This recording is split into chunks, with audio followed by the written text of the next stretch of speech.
Spoilers ahead for Pokemon Scarlet and Violet. Now, this review was a long time coming. It has also already been done, and the audio has been lost. But here we are. So Isaiah and I have put many, many hours into this. So I looked at my hours earlier. It said I'm at 112 hours of Pokemon on Pokemon Violet and 40 hours on Pokemon Scarlet because I've beaten both games. Do you know how much roughly you're on?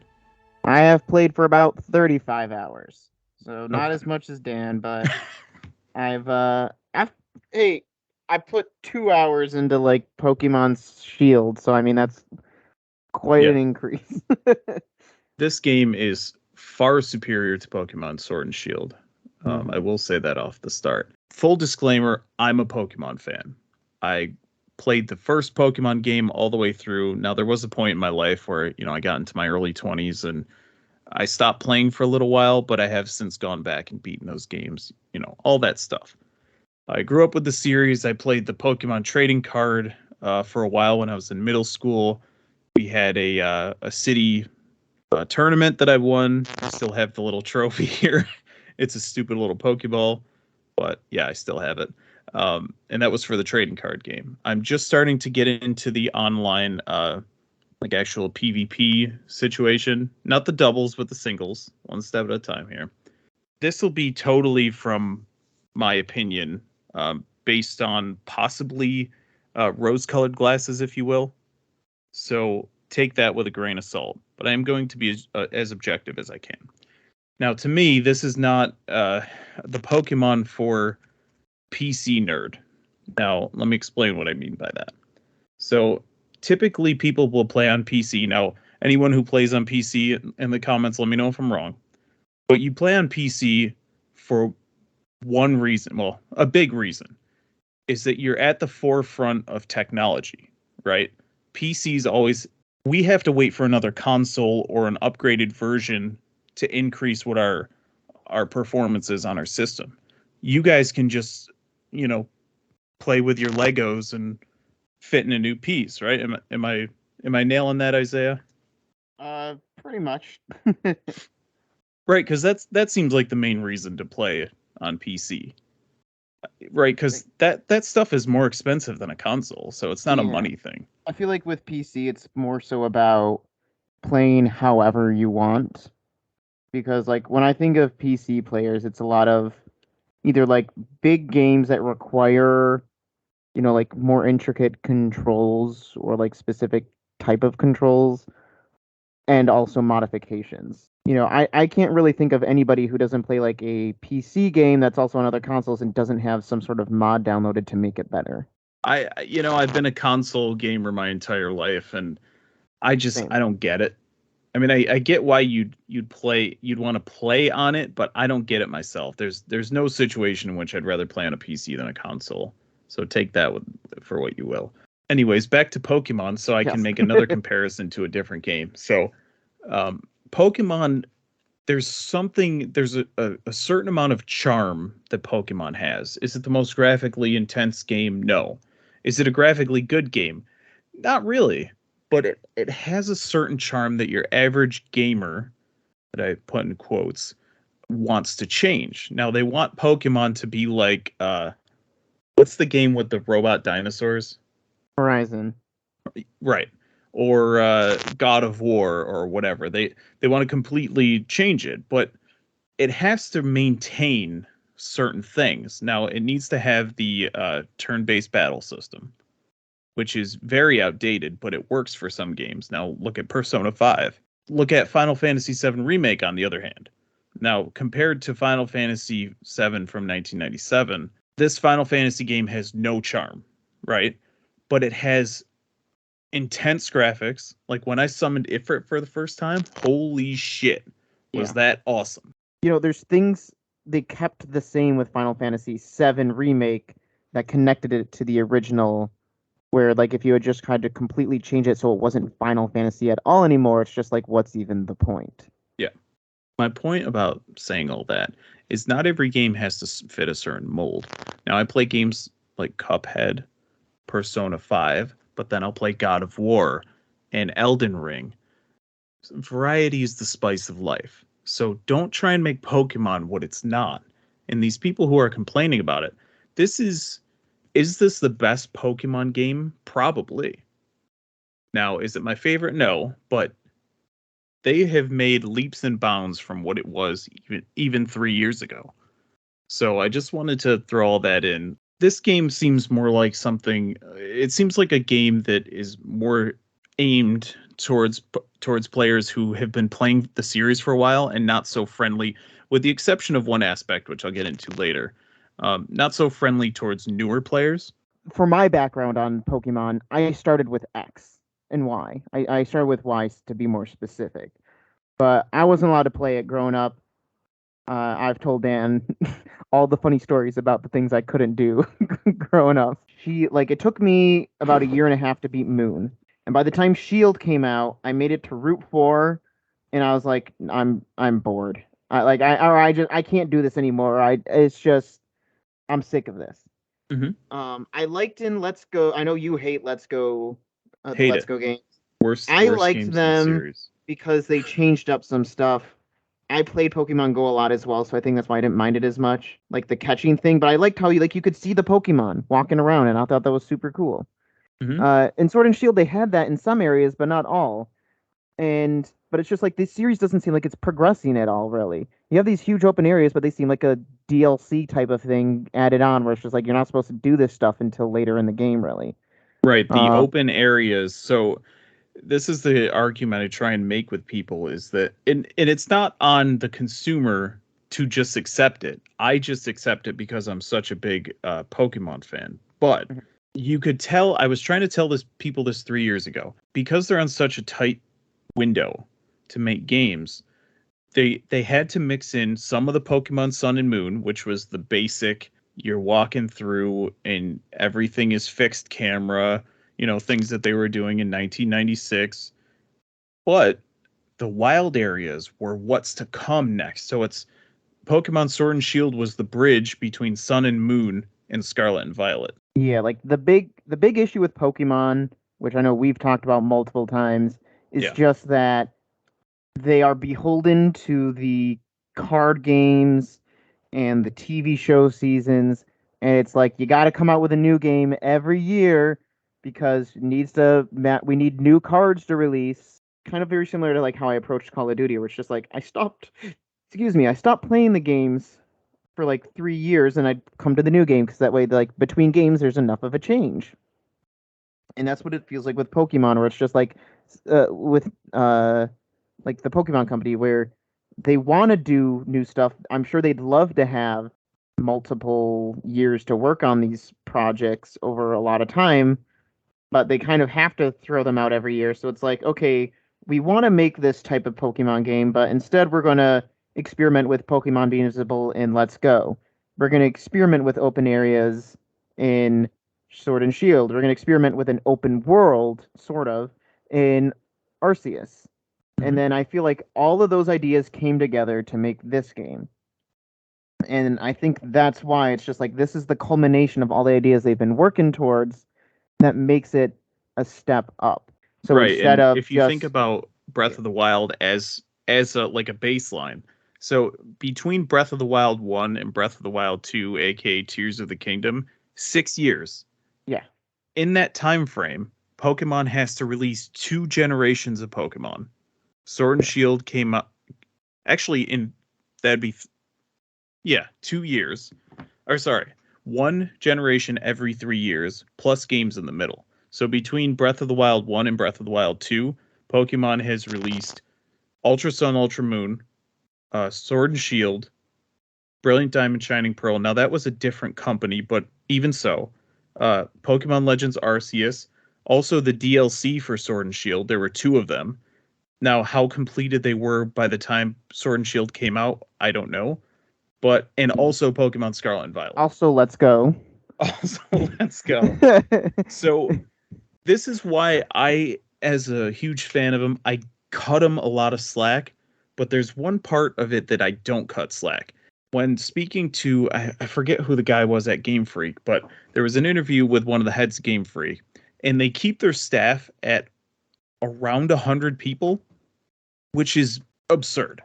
Now, Yeah. they have a tight window, but you need to expand your staff to, even if they're just bug fixers, they don't need to be people who are working on any of the story, any of the Pokemon. You just need hire 1,000 people to just constantly game testers to just work out bugs. That's all you have to do. And this game would have been perfect. I feel like this game is very beginner friendly and very friendly to people who haven't played it before because it incorporates a lot of the things that other video games have been doing now that it's modernizing itself. And I feel like since it's modernizing itself, that's what's making it more open to people. Like I would have agreed with you if this like if we were in this situation like 3 or 4 years ago, but especially because like turn-based games have been like popping up or becoming more and more popular again after like nobody caring about them for years. Except Um, me. like there were still a lot of good games that were doing very well, but like when it comes to like mainstream and people jumping into RPGs who had never really played them before, I know a lot more people who got into turn-based games because of Persona 5 than like a bunch of other games. And it's awesome because I feel like now because turn-based is a little bit more accepted now and it's not just seen as this old school thing that's, archaic and isn't good anymore. It's like, okay, the turn-based system of Pokemon, while it does still, and we'll get into this in gameplay later, feel like something out of, the 90s, there is a lot of stuff surrounding it that is more welcoming and friendly.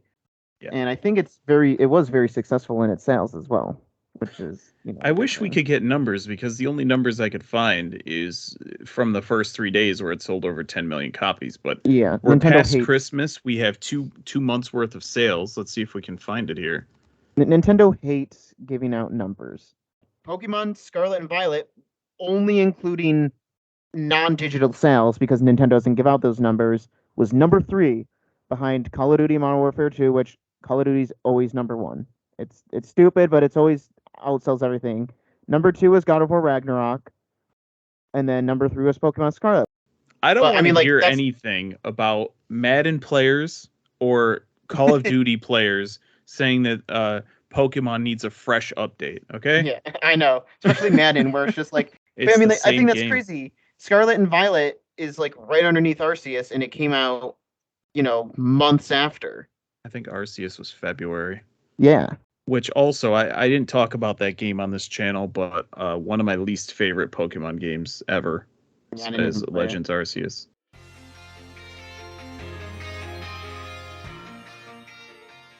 All right, let's talk about the visuals. So yes. I played this game between Scarlet and Violet over 150 hours, and I've received 1 crash. Have you gotten any full game crashes where it kicks you out to the Switch menu? I've gotten 2 at this point, but we know that my luck with crashes is way worse than yours. Yeah. Mr. I played all of Cyberpunk and didn't get 1 crash. On a worse system. Yep. Unreal. The autosave in this game is so generous where it's just like it crashed in the middle of me doing something and then I lost like maybe not even 5 minutes of progress. This game does have an autosave feature that you want to keep on unless you are, if you're facing one of the legendaries, you want to turn it off and save it before you face them in case you accidentally kill them, blah, blah, blah. So keep it on for the most part, and your crashes, if you received any. Let me know in the comments, by the way. Have you received any crashes on Pokemon Scarlet and Violet? And if so, how many? What happened? Or was the game just totally unplayable? So my biggest issue with the visuals is the pop-in. The background settings, like you can see this vast expanse area beautifully, right? Everything looks good all the way, like the scenery, the mountains, all that. Mm-hmm. But the people walking around, if they're outside of a maybe 10 to 15 foot radius from your player character, they are completely gone. And then they pop in with the worst frame rate. It's like Mr. Game & Watch frame rate. Yeah, I'll be like cruising on my bike and all of a sudden a Pokemon appears right in front of me and I run into it. Yep. And it's like, oh, that's great. But I mean, like, I just get out of the fight easily. I mean, like, Yeah. hey, is that any worse than random battle fights where it's just like, God, I have to walk through this grass and who knows how many fights I'm gonna run into? So it's like I could put up with that any day. One thing I want to know as well is you're talking about like how beautiful the landscapes look and everything. It's like it's no Breath of the Wild, but it doesn't Mhm. need to be either because that's not the entire focus of this game. Like Right. I'd say the entire focus of Breath of the Wild is just exploration. Yeah. Whereas this one is, it's exploration but also catching Pokemon. It works with the Pokemon art style. The character models look the best they have in the entire series, in my opinion. I think the character models look great, and especially when it comes to like performance, it is very annoying how the characters, when you step more than 10 feet away from them, go down to like 10 frames a second or Yeah. 5 frames a second. Uh, but during battles, the animations are beautiful. Like Yeah. I always get impressed whenever I see the Terra uh transformations and whenever a Pokemon trainer pulls out their Terra Orb and like the little like nuanced moves they do. Like I remember it was like with Nimona the first time, where like you can tell like her hand kind of jerks back a little bit from the force of it, and her hair blows a little bit, and she moves her hand to kind of like correct it. It's just like the battle animations are beautiful, and if that's where they put all their money rather than trying to make like the frame rate work on all their things, they put their money where it mattered most. Landscape does have all types of terrain that you would expect in a Hmm. game like this. It has a desert, has snowy mountains, a ton of mountains and rocky areas. Yes. Uh, there are there are four secret legendary Pokemon, which I won't spoil what they are and how you do them, but you have to collect a bunch of things to get them. All right, I'll leave it at that. Go and check them out if you want to, but they're pretty cool. And the last thing that I have for visuals, the Pokemon no longer look like plastic models. They all have fur and they have size variations like they had in Legends Arceus. So you could have a Tauros that's 400 pounds versus one that's 200. I'm just throwing random weights out there, but Hmm. they have big ones and small ones, and it's kind of funny when you see them next to each other. But Yeah, like they took what like that idea and Let's Go of seeing them out in the open. And I'll see Mhm. like a group of Pokemon huddled and one of them just looks larger than the other. And part of me at first is like, oh, is that like a new evolution or something? But no, it's just larger than the others. It feels Oh, like the world's a little bit more alive. There's other things I have to say about that statement, which we'll get to yep. later. But when it comes to like the Pokemon being in the world, I think it is a big improvement. Oh, the other thing I wanted to say about the habitats is Pokemon are in the habitat that you would expect to find that animal in. Oh, Like you yes. don't find a desert Pokemon in the snow mountains. It's just snow Pokemon. So Hmm. it's kind of cool that way. But when you talked about groups of Pokemon, so let's take Litleo for example. It's a lion Pokemon. There's a male and a female one, and they have different looks. I came up on a group of that Pokemon. It was 5 or 6 baby ones and a big mom one. I needed that Pokemon for my Pokedex, but I like kind of felt bad. I'm like, I'm about to Yeah. steal your baby. It was Well, really you're weird. stealing the mom, so the babies are Yeah. left to fend for themselves. Yeah, I Yeah, mean that's you what's cool too is you can, oh yeah, like visual. You just reminded me. You can see shinies before you even start the battle. yes. That's so cool. I had such a cool moment where I know what a shiny Murkrow looks like, and I saw it and I was like, wait, what? And Yeah. I did a double take and I was like, that's so cool that I'm able to like just like notice that now and it made me more observant when I'm exploring now and not just like cruising past all the Pokemon. Coming across a full odd shiny, I've come across 2 of them, is so much fun. I did the same thing with you. There was a group of Kilowattrel, and I'm like, wait, is that maroon? Like, cause they're just black and yellow birds. Hmm. And my first one is like, and it was a freaking shiny. I'm like, this is awesome. And then the other one was Glimora. It's dark blue originally, but the shiny is baby blue. So I'm like, oh, is that just the male or female version? And Yeah. I went up to it and it was, yeah, another shiny. So shinies are so much fun. Let's move on to the story. So it's the typical you're a new kid in town, you get a chance to you meet the Pokemon professor. Actually, in this one, you meet the director of the school. You're going to this new school, and you get the choice between 3 Pokemon. You get your own Pokemon. You choose between the three: a grass, a fire, a water. and you have a rival named Nimona. The last two rivals, in my opinion, were absolute shit. How and Hop.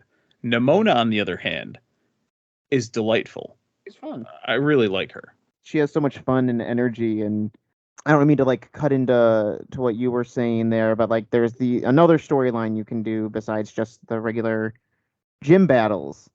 Or I'll let you take that. Sorry. That's actually coming next. The only other thing I wanted to mention is based on which version you get. There are two legendaries, and typically the box art legendaries are saved for the end of the game. Now, this is a spoiler. Now, Isaiah, you can mute me for a second. Give me like 20 seconds if you don't want to hear it. Okay. So, towards the end of the game, you actually get to use your Pokemon for the first time. And this is at the very end. You get to actually get off of them, throw them out and battle with them. So they still have that idea of waiting till the end to use the legendary, but you get to ride him throughout the game. He's your mode of transportation, which is really cool. So, and it is based on which version you have. So if you have Scarlet, you have Miraidon, and Violet is Koraidon. So I actually like that a lot because typically when it comes to the legendary, it's just like you maybe see them once at the beginning of the game. If that, I don't even think in like X and Y you see them until like you catch them.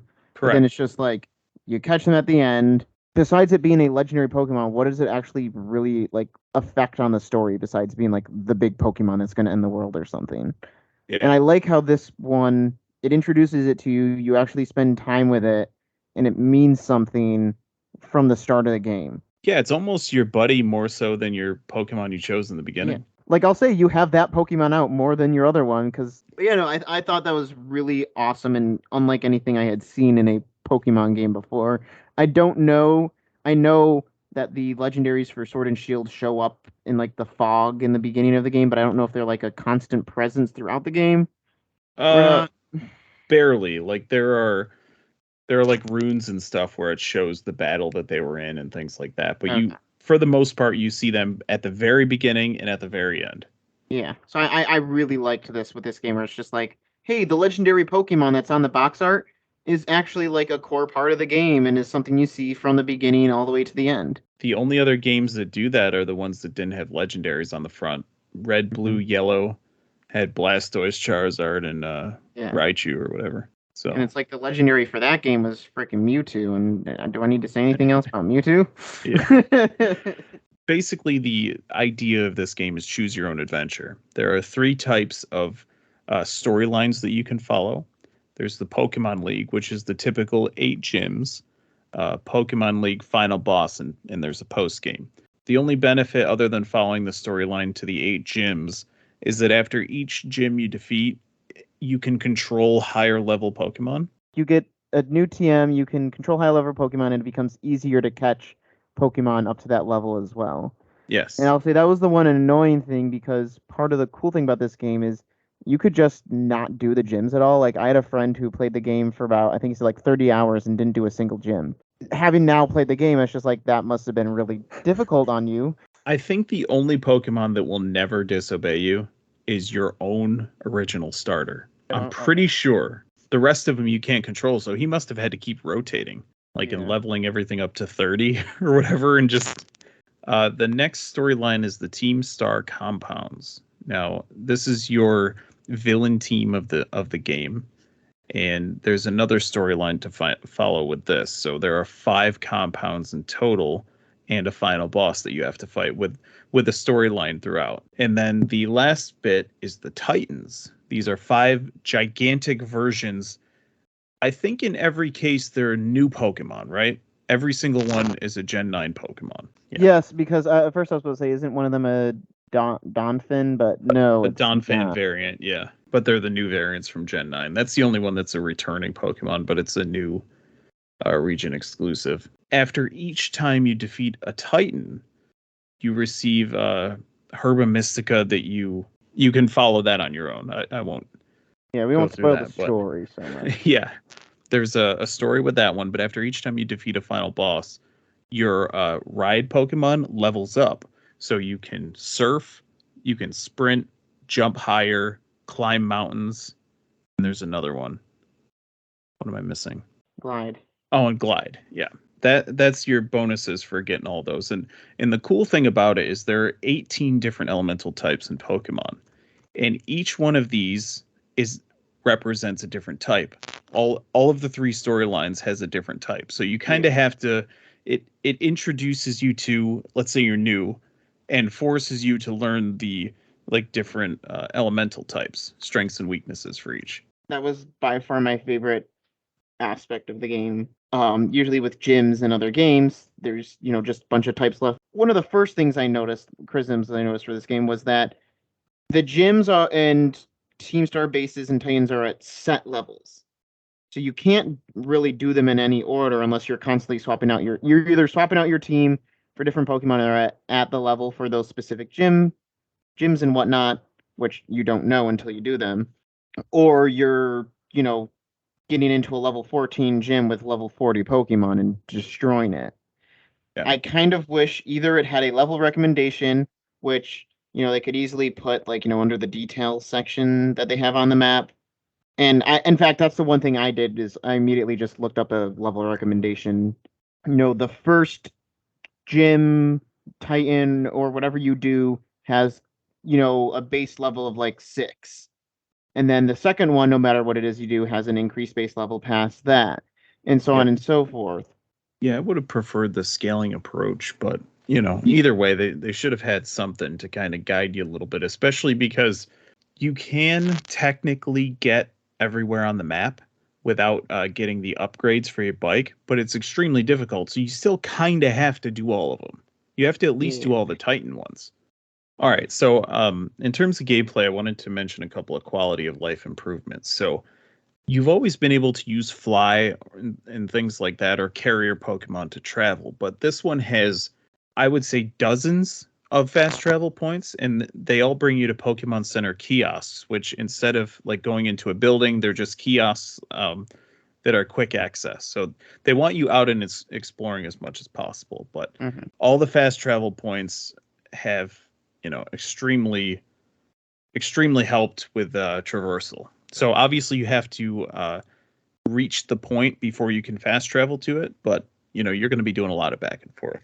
Yeah, one thing I wanted to bring up in terms of quality of life really quick is the ease of access for PvP.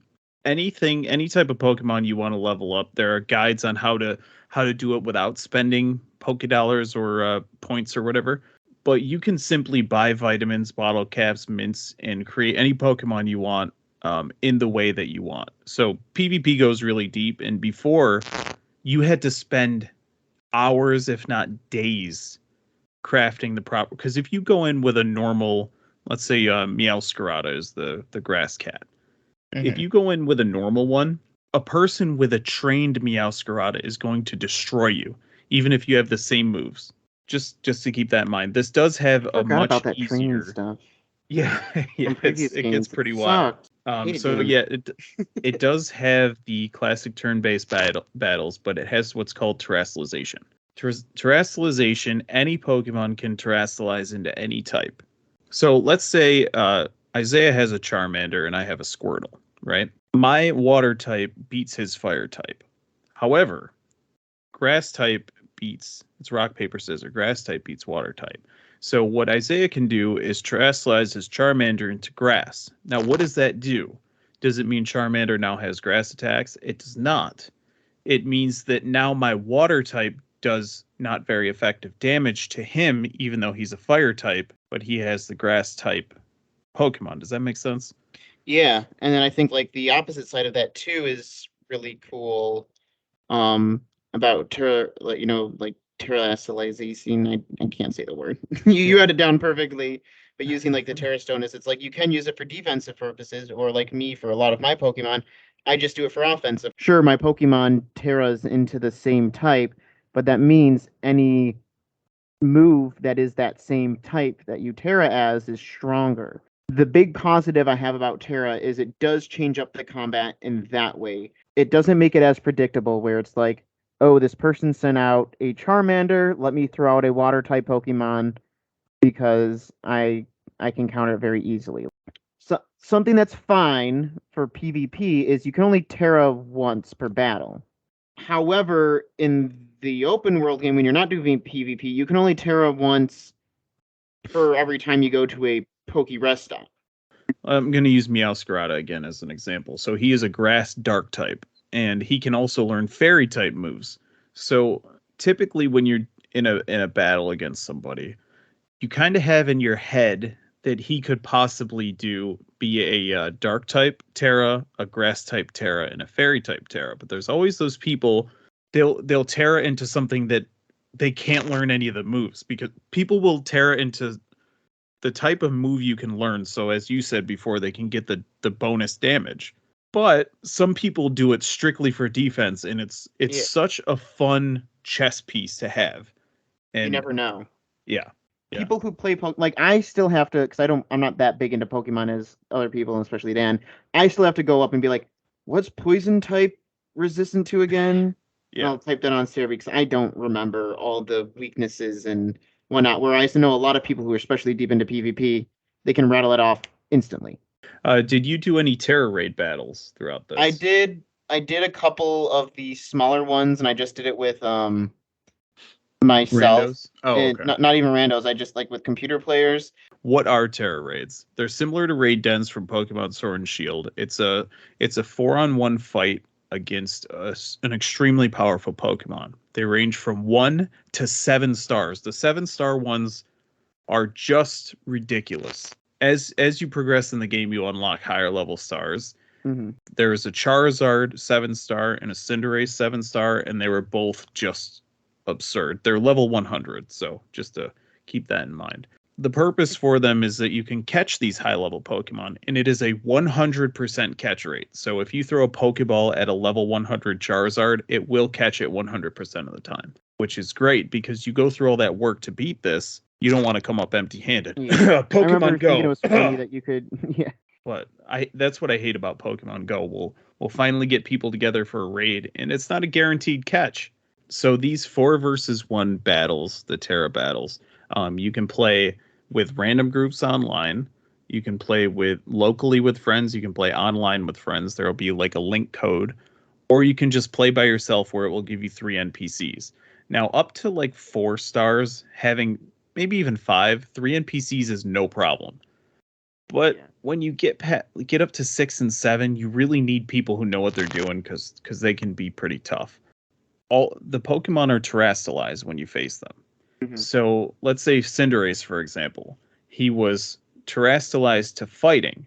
So I had to bring moves that were strong against fighting, but also you have to take into account the Pokemon you're facing's moves. So you have to be defensively strong against Cinderace, but strong against fighting, which it's like this weird balancing act that you have to do. The rewards, you get a bunch of battle items. This is essentially you do a bunch of Terra raid battles to make your Pokemon ready for PvP, because you get Terra shards, which you can change what Terra type your Pokemon is with 50 shards. You get XP candy, which can easily level up Pokemon to level 100. Yeah, and you get a bunch of battle items like bottle caps, mints, all that stuff. Even for like level 1 and 2 raids that I was doing, I was getting a ridiculous amount of items every Terra raid that I was doing. I was like, this is only level 1 and 2, and I'm getting like 50 pieces of candy. First thing that's kind of like new to this series that as far as I'm aware, is like the school and like the classes you can do. Just a small little thing. I don't think they impact like gameplay changes really. They're like the only thing that can count as like missions to do. One of them's like, the Pokedex, like you get into like the national Pokedex and whatnot. But like it is nice where it's just like you can interact with your teachers, take classes, and like get to know them a little bit better. The nurse is the best. The other thing that's like new to this game, though I think they kind of had it in the previous one, is like the picnics you can do. Mm-hmm. Like making food. Like I think you could make food in the previous game, but it was just like this little like easy mini game. And that was like it. Whereas this one, you actually collect ingredients. You'll make specific foods, or you can buy foods that like will boost, like some of them like increase special attack or defense. Like there's tons of different stuff. Yeah, like increase shiny or egg hatching. When it's stupid because the only way to do eggs is via picnics. In this one, there's no breeding center or something. But the picnics are important. though, or they seem important, but I've probably done one in my entire time playing the game. They haven't really made it feel necessary like I feel like they did in Breath of the Wild. Yeah, and just to put my sense in there, the only time I've ever used the picnics is to breed because I've been trying to do the living decks. So Yeah. the Pokemon in this game, most of the new ones are pretty unique. It's one of the best new sets of Pokemon that I can remember, but miscellaneous, I want to bring up the soundtrack. The soundtrack is always excellent. Listen out there, go listen to the Mesa Goza theme and enjoy it for the rest of your life because it's fantastic. It's great. I love the music a lot. And so I would 100% agree that the music is fantastic. So most of my time in terms of cities were just spent passing through cities. And so if you have to visit a gym or if you need to pick up some items or whatnot, they just feel as alive as the nature feels in this game. It's the same in reverse for how dead the cities feel. The people walking around provide no benefit. They only provide harm because of the frame rate of those people. Yep. You can't go into pretty much any of the buildings. All of the stores are just kind of like kiosk stands. There's been so many games where you go into a building, it's an office building with nerds in there and you get to battle your way to the top for a semi pointless or sometimes awesome prize. Where you battle every office worker and they Yeah. each have a Pokemon. There's nothing like that. It's all Or you just just break based. into some kid's house and Yeah, just talk to him and they act like it's a completely normal that thing to do. that's a staple of the Pokemon games. Just walk into someone's home. You have no business there, but all the residents are cool with it. And it's like, Hmm. oh, let me come into your home, walk by you, and talk to your 4-year-old kid. Everything's fine. Don't look over here. I think at some point when you walk into a house unannounced, a guy he's laying in his bed asleep and all the lights are out, and he jumps up and like throws a bunch of Pokeballs and they chase you out of the house. The other thing I think this game was heavily missing was side quests. Now, you kind of get those with the teachers, but when it comes to exploring, the only thing to ever find are either Pokemon or those Gimme Ghoul coins. They just said, hey, those 999 Korok seeds you need to get in Breath of the Wild? Well, let's do that optional thing that people usually only ever find like 200 or 300 of and make it necessary to evolve one of the Pokemon. And it was just like, why? 120 hours into my Pokemon Violet game, and I have 367 Gimme Gold coins. But I think that's the most disappointing thing for me is it's just like I didn't really feel any need to explore outside of just like catching some Pokemon. I don't think it's empty just because they wanted it to be, but because it's like, hey, we got all these ideas together from the past years, we're gonna put it together, but we can't go all out just yet because we won't have enough time to do that. And I feel like that's the major thing that's missing from this game is once you've caught all the Pokemon, there's nothing really to do in the world anymore except for those Terra battles, which at that point it's not even like you're exploring the world, you're just going to those places to do the battles. Yep, pretty much, yeah. And that's something I think they can definitely improve upon. So when I Yep. criticize it, it's not because I'm saying they're bad for not including it. It's just It's a something wish that they list of can do. sorts. Yeah, Yeah. it's a wish list where it's just like you've laid a good foundation and you have some nice little fillings and treats on here, but we need you to like put a little bit more meat into it next time. Something I don't think we've gotten too much into in this review so much is like the reception that this game has gotten Yeah. outside of just like us, which is like we kind of touched on it a little bit in the beginning. The amount of people who just like to hate on this game or complain about it is just really stupid. Like I think you have some. People just like to pile on for some reason. They find it Yeah. interesting. So out of the user scores, there are 637 positive, 220 mixed, and 1,993 negative scores. For a total user score, and this is as of January 2nd, 2023, 2,850 ratings, a 3.2 out of 10. That's just like whiny people where it's just like either something's a 10 out of 10 or a 0 out of 10. And if you didn't do exactly what they wanted, This guy's gamer tag, or whatever you want to call it, is Pokemon Hater 1. And he says, Pokemon has been a part of my life for so long, it just makes me want to cry to see games like this. You're called Pokemon Hater 1, so it makes you want to cry to see Pokemon games, I assume? Yeah, and it's confusing because I'm assuming. Well, here's the thing. What do I have to assume that you said Pokemon games have been part of my life for so long? What did you hate them for your Yeah. entire life and you somehow been with them? If you don't like the gameplay in this game, it's like, well, you must have hated it back in the 90s Yeah. because it hasn't changed much except for the Terra thing. A 3 out of 10 makes no sense. Like for me, we'll get to our verdict soon, but it's just like personally, I couldn't see this game at all underneath a 5 out of 10.